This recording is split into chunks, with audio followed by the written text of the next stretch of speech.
Hi there, Market Insights watchers. We're recording today's webinar on Friday, May 24th. So in Market Roundup, May U.S. business activity is heating up. What does it mean for Fed rate cuts? The chances for that this year.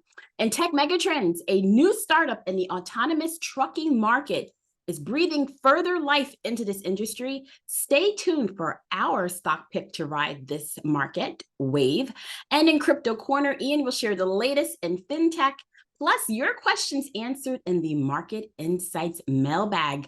Of course, don't forget while you're here to like, subscribe, and share this YouTube channel, the Banyan Hill YouTube channel. So let's roll. Hello, Ian. How are you? Good. Amber, you getting ready for a long weekend here? I am. But always on my mind, I just want to wish everyone that while we remember the Memorial Day holiday, just want to wish everyone a meaningful holiday as we remember our fallen heroes, because without that, we wouldn't have a way to travel and enjoy the weekend with our family and our friends. Oh, completely agree. I had two grandfathers that fought in World War II and another uncle that fought in Vietnam. So, Mhm. you know, and they survived, thankfully. That's why I'm here. That's But why. I know many people didn't make it back. So we obviously think of them this weekend. Exactly. And thank everyone for their service as well. I think Memorial Day is like thank all service workers type holiday now. Or we need another holiday to thank our, service workers as well. That's a wonderful idea. Okay. Maybe when I'm president, Amber, we'll state that. I don't know. That'll be part of my agenda. Across all industries. Yeah, that's a wonderful idea. That and also not just while we're on that note, also I will implement a law that does not allow for commercials to be louder than the TV show, because that is a platform that I think both sides of the aisle and everyone in this country can agree upon. Commercials do not need to be louder than the TV show. Oh my goodness, Ian. It's kind of annoying. So I do agree with you on that one. Always using the remote. All Okay. right. We've Yes. got bigger problems to contend with. What's going on this week? Yes. So in Market Roundup, well, thanks to bullish sentiment generating from the AI theme, tech bulls are starting to dip their toes back into trading after taking a breather this week. Stock market losses mounted during Thursday's trading session, May 23rd. Now, this retreat was actually happened after the S&P Global Flash May Composite Purchasing Managers Index, which measures U.S. business activity, accelerated in early May at the fastest pace in 2 years.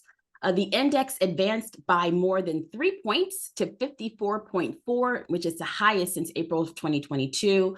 Figures higher than 50 indicate expansion. So you think this is great news, but not the markets didn't take it that way. This acceleration in business activity actually suggests a Fed rate cut may not happen until December of this year. Even Goldman Sachs has pushed back their call for rate cuts back to September. They were initially pinpointing rate cuts to begin in July. So markets didn't take too kindly to this overly positive U.S. business activity data, with the Dow falling as much as 1.5%. But nonetheless, AI remains a massive theme with far-reaching implications, and hence why market bulls won't let a downturn last for too long, especially after NVIDIA's market-beating first quarter 2025 earnings report released on May 22nd. I just leave it with this. This headline says it all. NVIDIA shows no sign of AI slowdown after over a 400% increase in data center business. And that quote, the companies buying billions of dollars of its chips will also be able to make money off AI, end quote. So, Ian, we talk a lot about the investment opportunities coming from artificial intelligence. So, looking into the summer months as we embark on the Memorial Day holiday, what do you see for summer rally? Is that still on the table for you?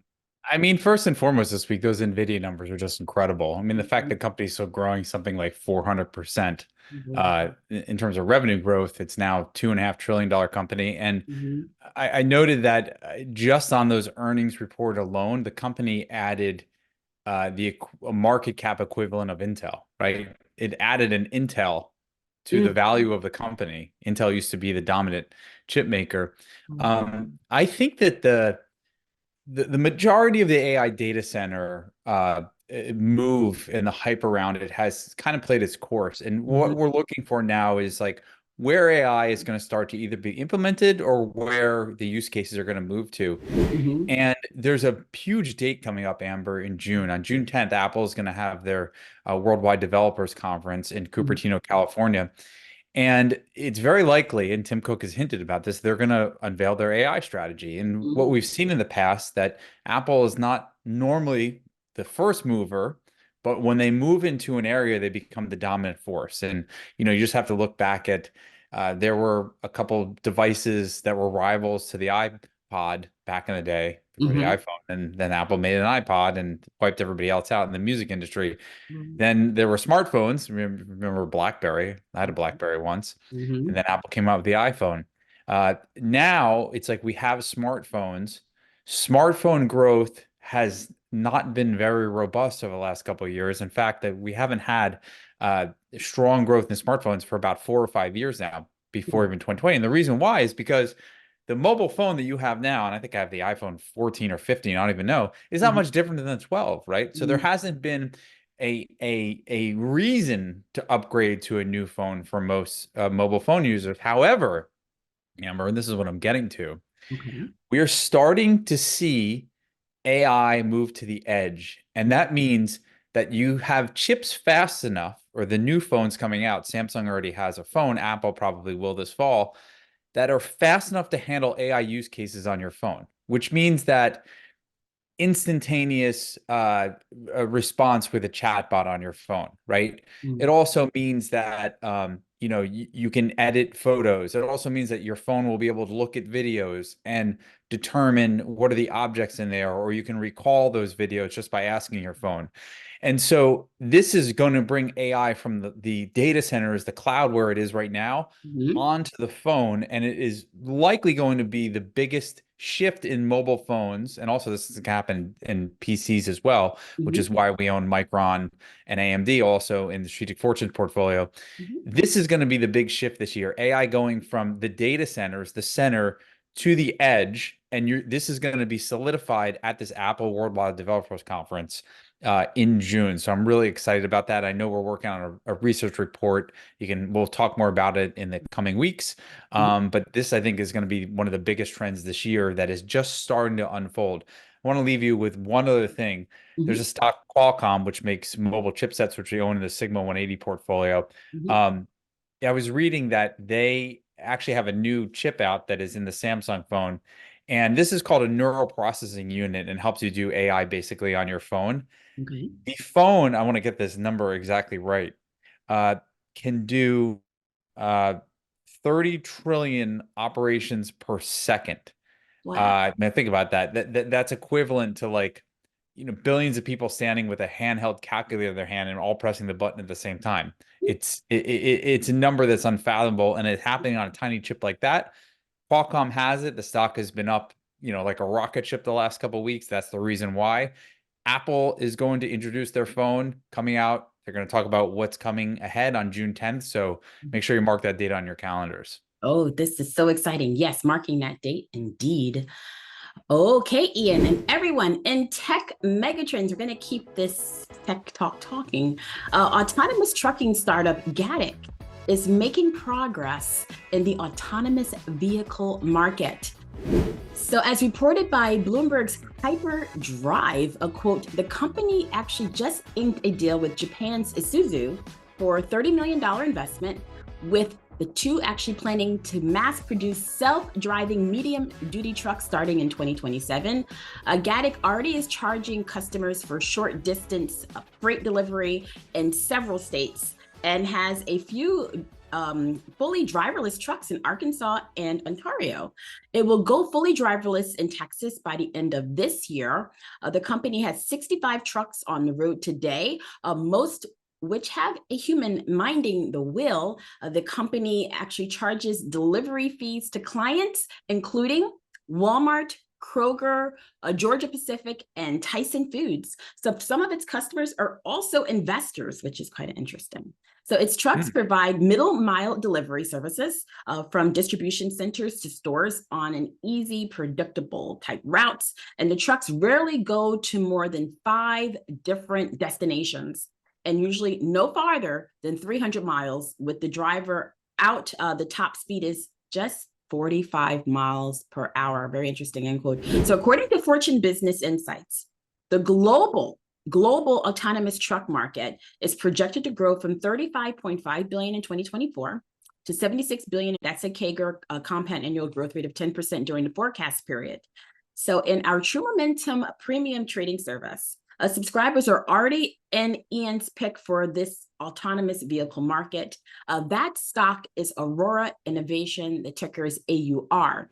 Now, recently, Aurora, in partnership with Volvo Autonomous Solutions, just unveiled Volvo's first ever production-ready autonomous truck at the Advanced Clean Transportation Expo in Las Vegas on Monday, May 20th. So this is very recent. And Aurora Innovation is just one of 14 hand-selected stock positions in the True Momentum model portfolio for the new economy. And just so you know, True Momentum is a mid-cap stock trading service, which is really focused on finding the potentially best stock ideas in industries like, of course, AI, semiconductor chips, robotics, autonomous vehicles, cybersecurity, as well as defense markets. So just to name a few of those. And if you're Good not, stuff, Amber. I mean, did you say that the trucks can't go above 45 miles an yes, hour? that's right. Love So that idea. I love that. And that's why it may have legs. It may work because it's more middle mile focused. They don't go Mhm. too far. And they actually get this. They avoid school zones. They avoid or fire stations, maybe. They try and keep it in an area with as less amount of distractions as possible so that these trucks can deliver where they need to go. Yeah, and the beauty of it, I mean, you're going slower than speed limit on, highways, but Mhm. you can drive 24 hours a day as long as you can Yeah. have access to fuel along the way. I think, Yes. yeah, so, it's like you have a driver that drives 65 miles an hour, but can only drive for 8 or 10 hours of the day, or you can Right. have a truck that goes 45 miles an hour, but can drive 24 hours a day, you Oh, know? I know. So, yeah, and then I mean, one of my biggest fears, well, first of all, I mean, how are you going to feel the first time you pass a truck going 45 miles an hour with no driver in it? How are you going to feel? Double Uh, take. a little nervous, yeah.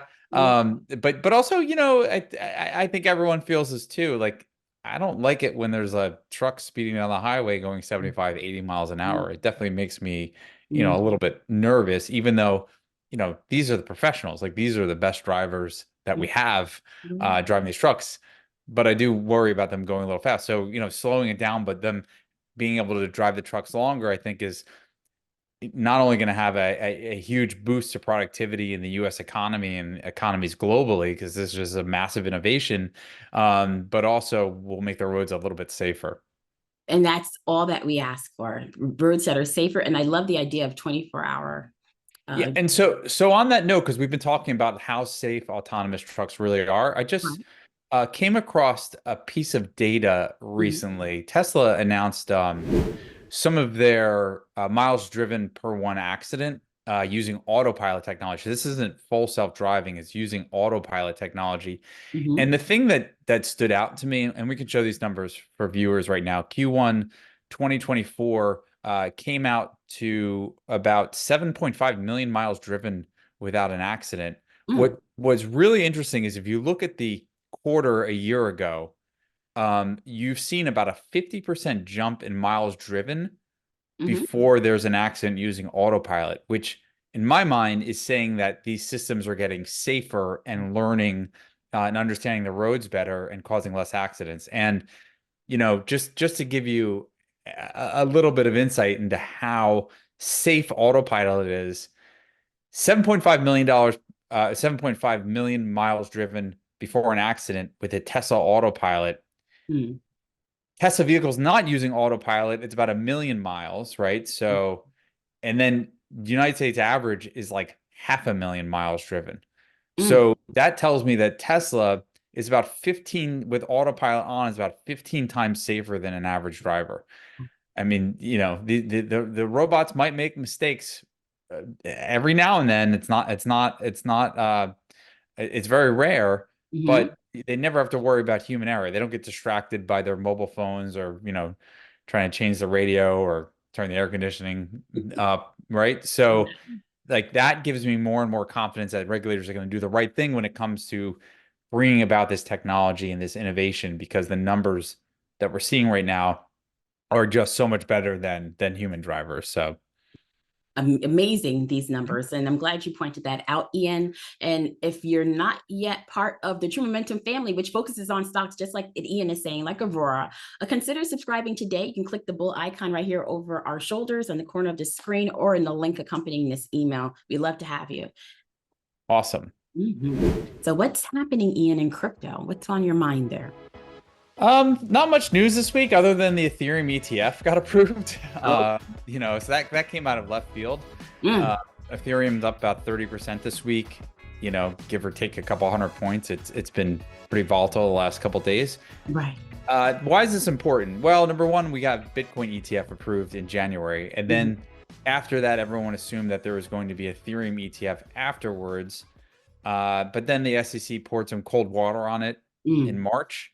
We saw Ethereum sell off. But more recently, there's been just a huge political shift in how both sides of the aisle look at crypto. Republicans have been generally pro crypto, which was solidified about 10 days ago when Trump met with some crypto insiders and executives at Mar-a-Lago. And now the Democrats are realizing that if they don't get behind crypto, they will alienate voters. Okay, so there are people who their only issue in this country is like getting crypto regulated and making sure it's a stable industry. And they have a lot of money behind them. Yeah. And so, in government, money talks. And now you're seeing the real world finance move behind crypto, right? We've talked about Larry Fink from BlackRock wanting to tokenize all real world assets. You've got news just in the last week, which reported in a crypto service that JP Morgan, who's led by Jamie Dimon, who's always an anti-crypto guy, has been piloting tokenizing real world assets with BNY Mellon. And so the Ethereum ETF was approved this week, which is like a kind of an about face from where we were. I think the bigger story here, Amber, is if you take a step back and look what's been happening the last couple of years in tech, right? It's pretty obvious that we're heading to a world where the most important commodity is something called compute. So you've got hyperscalers like Microsoft and Facebook and Google and Amazon, and they're spending tens of billions of dollars this year, which is going to be hundreds of billion dollars in a couple of years, to create a commodity called compute. Now, there are a bunch of different algorithms that produce compute right now, but eventually they will all merge into becoming, as good as one another, right? If OpenAI had the early lead on creating an AI model, Llama has, or Facebook has caught off. They call it Llama 2. Right. And you're going to have Apple, throwing its hat in the ring soon. Eventually, like that AI model, it all has to be one thing, right? You ask it for a question, and the best answer, you're going to get is basically a combination of like how well these things work. So there's this idea of compute just being a commodity, all right? Just like oil, gold, livestock, etc. Now, this is the big thing. How do you price compute, right? The way that we price compute right now is you pay $20 for OpenAI's ChatGPT a month, or if you're a Microsoft enterprise customer, you pay them whatever your business pays them, $500,000, $1 million a year, et cetera, to get access to Copilot, which is Microsoft enterprise tool. I think that because this will be commodified, there will need to be an economic mechanism to price it. And that's where I'm going with this. Cryptocurrency is an economic mechanism to price a digital resource. Okay. And compute, which will be the most powerful commodity in the world in the future, especially when we get to artificial general intelligence, right? Which is smarter than us. But we're going to need a way to kind of create an open market for it. And what crypto does better than anything else is it can maintain a ledger of a digital resource and understand who owns what and who needs what and create a marketplace for that. That's essentially what Ethereum is, right? when you use Ethereum and you pay to do something in decentralized finance, or you buy an NFT, you have to send a little bit of Ethereum to it, okay? And it burns the Ethereum. And that's what makes the smart contract operate. You're paying for that computational power. And so I think the biggest thing in crypto is not this ETF. It's the fact that these companies are building massive amounts of compute, and we're going to need an efficient way of provisioning that compute in the future. And that's why crypto is, likely going to be much bigger than everybody thinks it is right now, especially when it comes to AI, because many of our compute transactions aren't going to involve humans.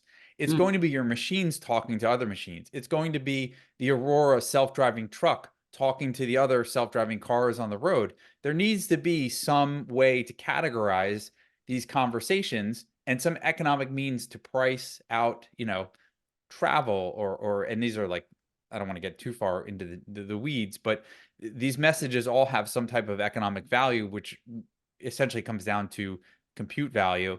And, that's why, beyond what's going on with the Ethereum ETF, I think that the market for crypto is greatly enhanced by the developments that are happening here in AI. And so, the Ethereum ETF was, as we've been saying, like, it's probably going to happen one way or another. But what is happening with the build out of compute and it becoming the world's most important commodity is going to be bigger for crypto than anything else.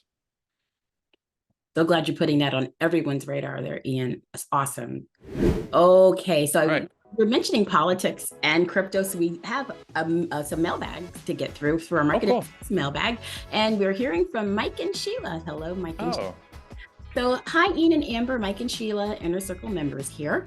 I lived in Wisconsin all my life, a conservative state where things do not change much, and we wanted you to know that the state of Wisconsin has purchased $160 million worth of Bitcoin in an ETF, which tells me that you were correct.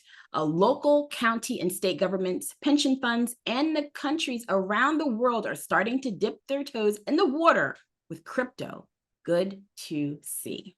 Awesome. And, thank you, Mike and Sheila. Always great hearing from you guys.